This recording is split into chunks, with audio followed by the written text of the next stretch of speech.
How do you consistently make progress instead of sliding back to old habits and standards? This week we're off balance on purpose in Sarasota, Florida.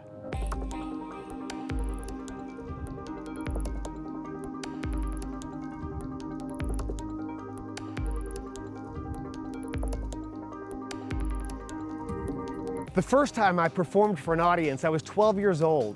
Overcome with nervousness, I almost backed out of it and away from what became my life's work. But then my mentor gave me a great piece of wisdom.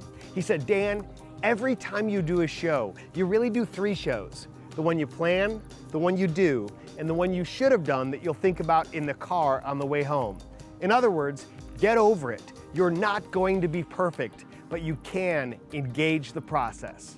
Every time you do a show or simply show up for an encounter, challenge, or conversation, there are 3 versions. The one you plan, what you think will happen, the one you do, what actually happens, and the one you process afterward.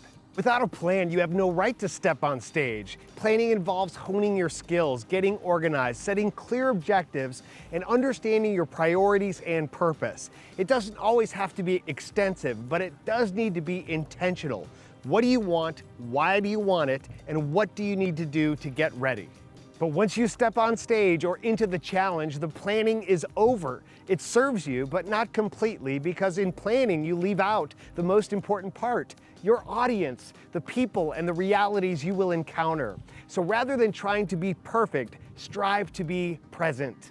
And then there's the 3rd show, the one you process afterward, what you should have or could have done. It can be humbling, but this is where most people miss the value. They assume that if they just show up again and keep repeating the process, they will get better. Not necessarily, because the more you do something, the more you do something, and you just might be reinforcing what isn't working. Improvement is a choice before it becomes a process or a result. Take time during that 3rd show to validate what worked well, what surprised you, what could you have done better. Almost as if you're coaching someone else, what would you tell them to do to improve? And then capture those takeaways and apply them to your next plan and your next performance.